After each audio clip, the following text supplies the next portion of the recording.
What's good, y'all? It's your boy Ross back at again with another video. So we're gonna check out, do not buy these 10 cheap luxury cars, you'll go broke. Now, I'm very interested to see what which vehicles they have on this particular list that they're telling people they shouldn't buy. Probably because maybe the maintenance is a little bit more costly than what it's worth. I've heard that a lot about Maseratis. Like Maseratis, you buy them and you can even buy them new and you'll be dealing with a lot of mechanical issues that, you know, honestly, you'll end up paying more in just mechanical issues than, you know, the amount of time you've had the car. I've heard that a lot about Maserati. So I'm not sure if they're going to be on this list. We will see. Appreciate all the love and support y'all showing on the channel.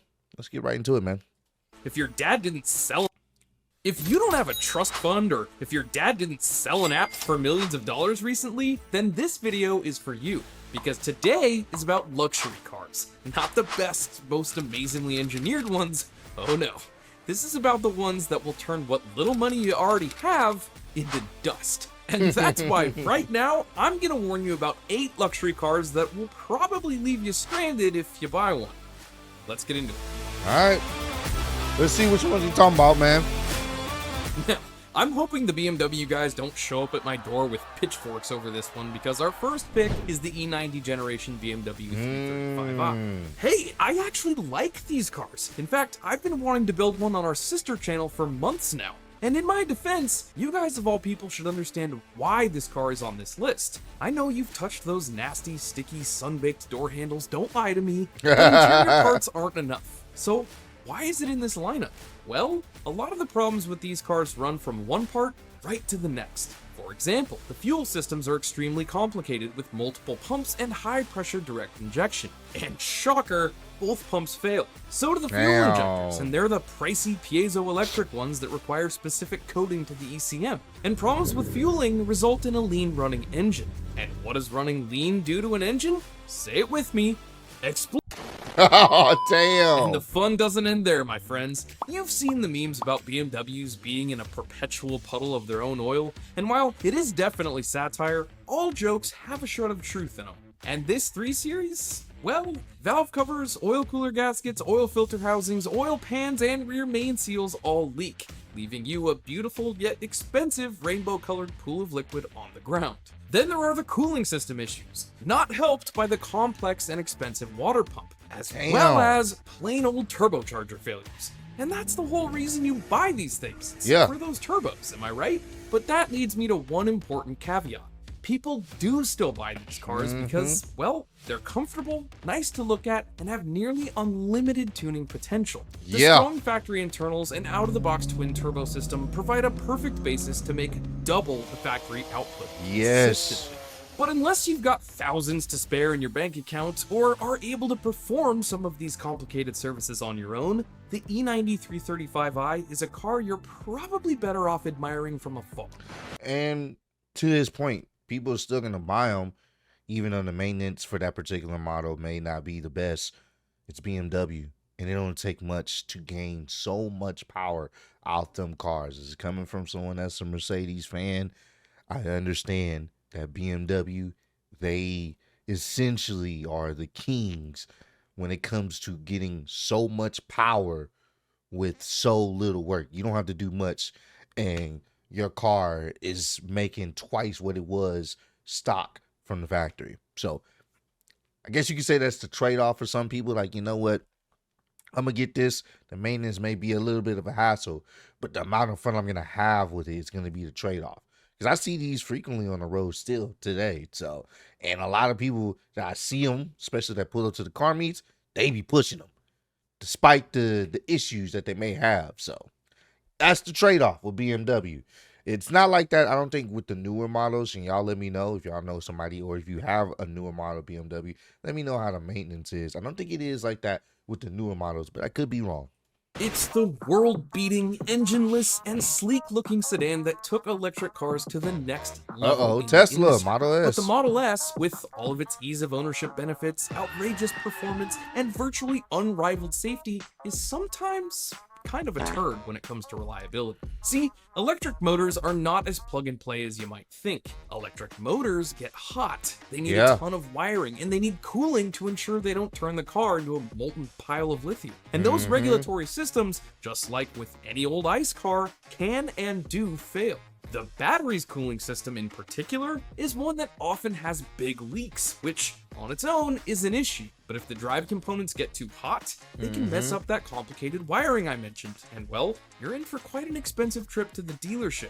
The Model S has also had issues in the interior. On the older models especially, the big infotainment screen was prone to bugging out or outright failing. And in a Tesla, that screen controls everything, which I've heard about it even that. more frustrating when it has issues. And even though there is no engine, this is still a car with moving parts that can break, and the Model S's suspension in particular is known to have problems as well. Control arms, ball joints, even the bolts that hold it all together are known to come apart over time, something that is likely because of the car's high weight, putting constant pressure on those parts. Their air ride systems have pretty high failure rates after just 50,000 miles on average, and I won't even go into the build quality issues because,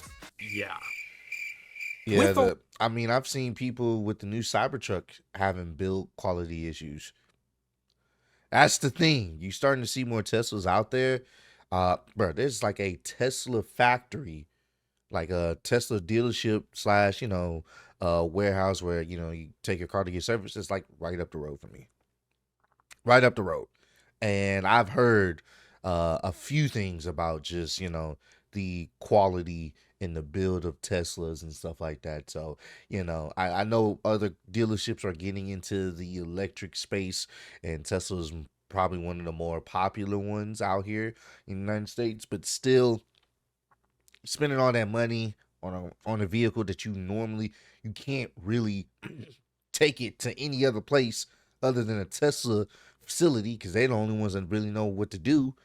Like, you're gonna come out with some money, especially if the battery go out type shit. And you may have some warranty. I don't know how that works, but I don't know, man. These parts and stuff is very expensive, and like he's saying, it's essentially charged by a battery. And if that battery tends to overheat or whatever, that could be potentially your car, like your phone. If your phone overheats, you gotta wait for it to cool down. All the features don't really work. Same thing here. So. All that though, some Model S's have proven themselves dependable, and if you were in the market for a used EV, it's a lot of car for the money. Fingers crossed you get a good one, I guess. The BMW X5 is an SUV that has had ups and downs over its production lifecycle, but for the most part, the used ones are kind of a nightmare. If you had the money and time to maintain the cooling issues and the oil leaks, the older inline-six X5s could be decent, but they still cost people thousands each year to fix. The V8 models, though, have been known to suffer much more severe failures. Timing chains, valve stem seals.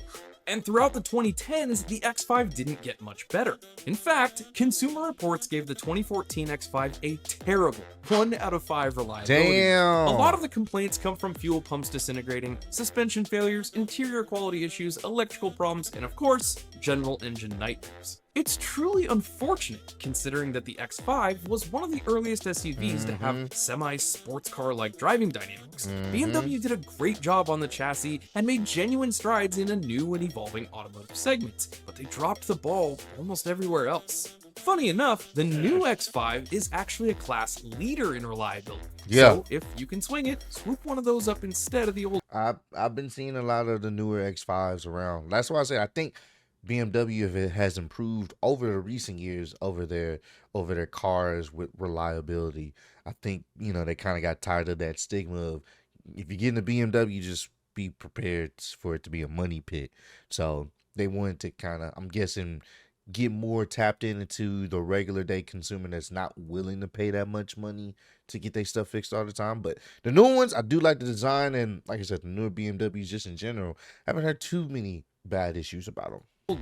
This next one is genuinely difficult to put on this list, but alas, 'Tis the truth. The B6 and B7 Audi S4s are some of the coolest driver's cars, both on paper and on a back road. We're talking a symphonic 4.2-liter V8, quattro all-wheel drive, and a manual transmission option, all pulled together with great suspension tuning and a comfy Audi interior. And they sound when good all too. those components work together, oof, awesome daily driver sports sedans. But when it all goes wrong, and it will, those four rings start to feel more like handcuffs. The big one here is the timing chains. You see, Audi used a chain instead of a regular old belt for the timing assembly on both the B6 and the B7, which, in theory, would be stronger and longer lasting. In fact, Audi's intent was for this part to stay functional and problem-free for the lifetime of the car.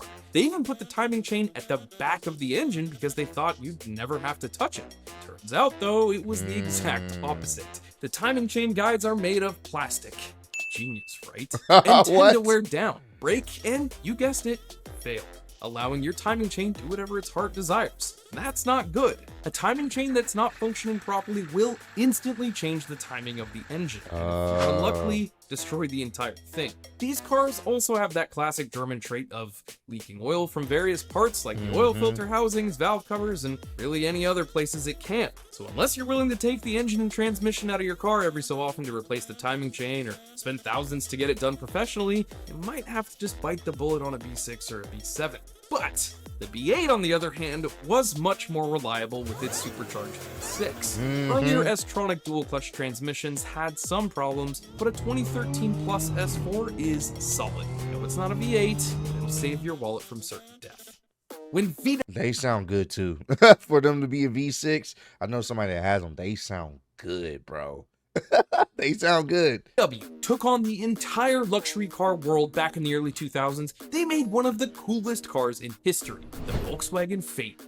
This whale of a sedan had insane features like an optional W12 engine, semi-active four-corner air suspension, individual climate controls for each seat, and a million more. The car deserves its own video because it was revolutionary from an engineering perspective at the time. But with all that complexity came some severe reliability issues that would overshadow the achievements of this luxury sedan.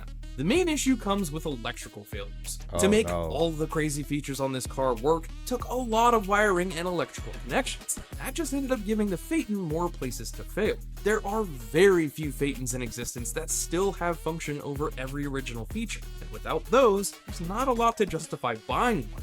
Not to mention, the W8 and W12 engines weren't exactly bulletproof machines on their own either. The complexity of these things leads to long repair times, even bigger repair costs. Motor Trend actually had a long-term Phaeton press car, and while it was thoroughly enjoyed, even they couldn't escape the electronic failures of things like the automatic trunk lid and adjustable lumbar support. They are super cool cars. And a lot of features, it seems like. Seriously do your research before considering buying one. The Mercedes-Benz SL is a storied nameplate that has been on some of their most desirable classic cars one right ever. here. They exude class, comfort, and money. And by exuding money, I mean that everyone knows you're rich because otherwise you wouldn't be able to afford fixing this overly complicated car. Right off the bat, there's the brake-by-wire system that genuinely needs a repair after a finite amount of brake usage. Then there's the adjustable hydraulic suspension system, which, while can be used like a lowrider, is extremely complex and fragile.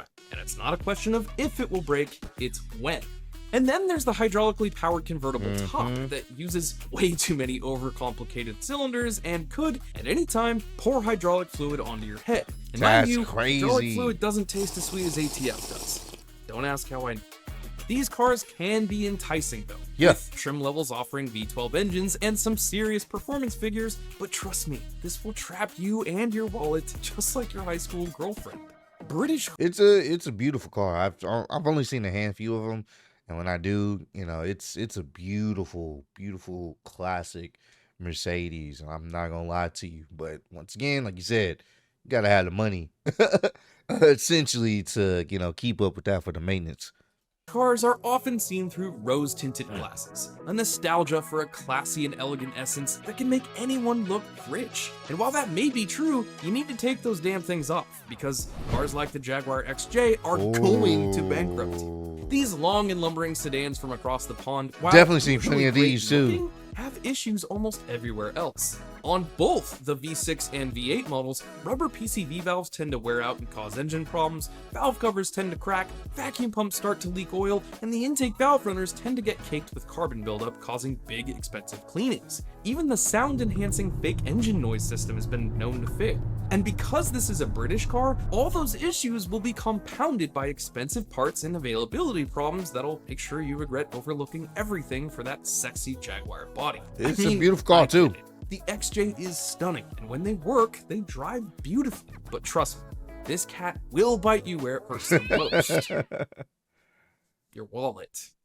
While Jag is one of Europe's most historic luxury brands, in America we have Cadillac. And the 8th generation Cadillac DeVille sedan was, unfortunately, just about as reliable as that XJ.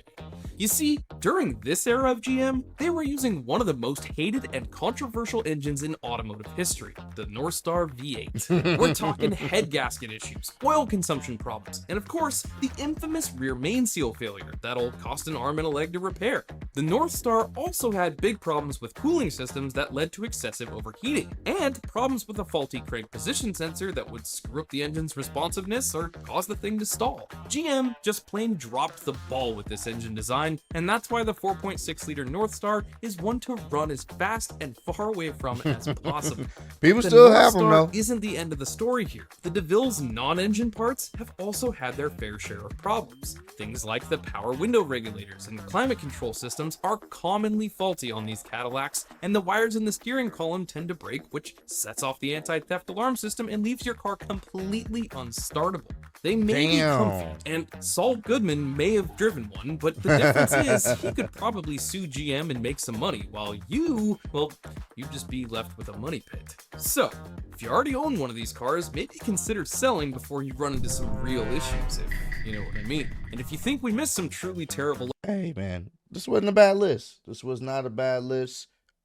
It's crazy because, you know, a few of these cars I see on the regular or, you know, semi-regular, and, you know, people be driving them up and down the busy Houston streets. So it's just one of those type of things where, and I've said this in previous videos and I stand by this, it's better to make sure you keep up with your maintenance. Keep up with your maintenance, making sure everything on the car is good and you can make the car last as long as possible. Granted, there are some situations where just the build quality on it, the manufacturer, those play a part, and you can keep up with the maintenance, and then you just have a tough time because there's always something breaking, always something going wrong. So it's just one of those type of things where, you know, you got to do your research. Do your research on the vehicle that you're getting. You know, make sure you check out other people, you know, their reviews. Same thing I did with my vehicles. I did my research before I got them, and you know, I went with the models I went with, and went from there. And I always do my regular maintenance. I always keep up with that because you have to. That's the best way to keep your car running good, running smooth as long as possible. And sometimes you just run into bad quality builds. So comment down below. Let me know some other, they don't even have to be luxury cars, just some other cars where you're like, you know what, they're not worth the money because of how much the maintenance is. If it wasn't listed on this video, because I know there's some other cars out there where you're like, yeah, no, I'm not paying this much in maintenance fees and getting the car fixed up, you know. So let me know which other vehicles y'all feel like should have been on this list. But I appreciate all love and support. Road to 10K, appreciate y'all. And I'll see y'all on the next one. I was about to say my other outro, but I caught myself this time.